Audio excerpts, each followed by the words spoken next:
懲教違法嘅人係現今刑事司法體系入邊不可或缺嘅重要一環。喺香港，呢項工作係由懲教處負責。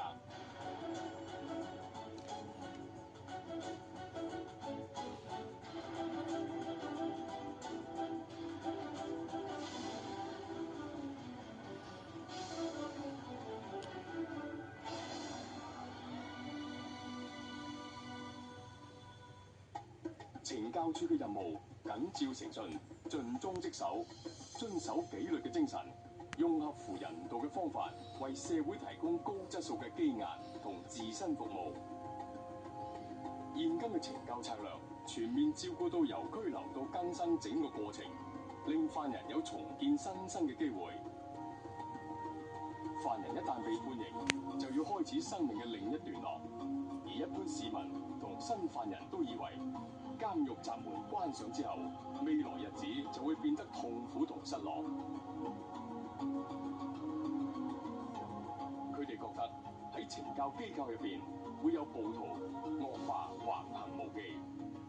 呢啲來自電影情節嘅印象根本唔係真實嘅情況。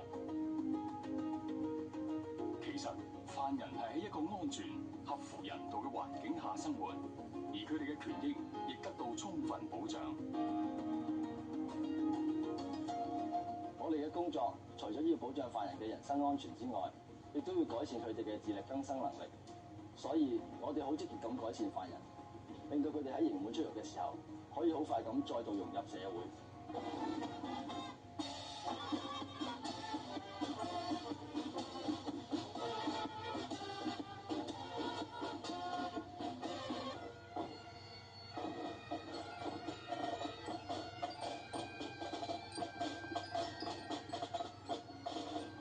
懲教處有超過7000位職員，佢哋負責管理超過20間懲教機構，裏邊大約容納12000名犯人。每間懲教機構都有恰當嘅監管，確保秩序同紀律良好、安全同埋合乎人道同公平原則。而內部監察工作就係要確保符合以上嘅既定標準同埋目標。犯人喺判監之後，懲教人員會接見佢哋，然後將佢哋分類及轉送入不同類型嘅懲教機構服刑。犯人之中，大部分係成年男性，佢哋會被分配到成年犯人懲教機構內服刑。年青犯人可能會被判入教導所、勞教中心或專門收容年青犯人嘅懲教機構，而女犯就收容喺指定嘅機構入邊。呢啲機構會為唔同類別嘅女犯提供各種更生程序。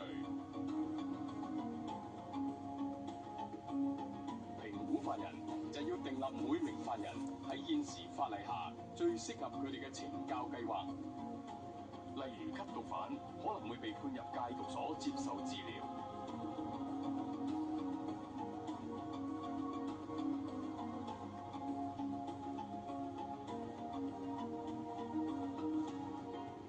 其他懲教計劃包括囚犯監管試釋計劃、監管釋囚計劃同埋釋前就業計劃。而年青犯人同埋戒毒所嘅吸毒犯喺刑滿後有1至3年嘅法定監管期。喺懲教機構入邊，紀律固然好重要，犯人喺機構內同釋放後都會接受善後輔導計劃，積極協助犯人點樣建立人際關係同再次融入社會作出準備，亦同樣重要。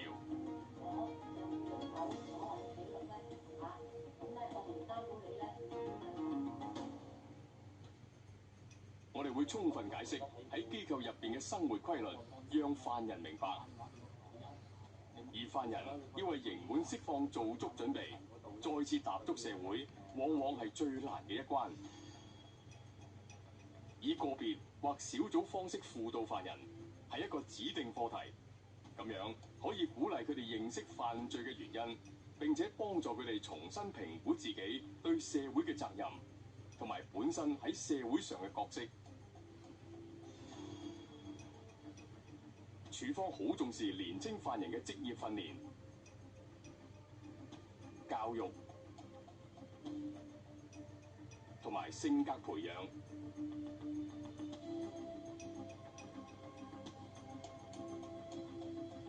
佢哋嘅社交關係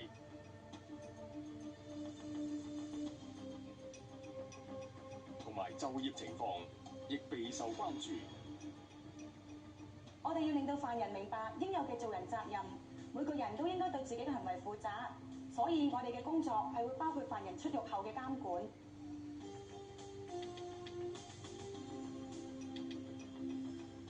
每一間懲教機構都提供機會俾犯人體驗一下有責任感、有意義嘅人生。所有成年犯人，除非健康上有問題，否則都要參與有益同埋有建設性嘅工作。所以，無論佢哋要做返本行或者從事新行業，都要養成自律嘅工作習慣。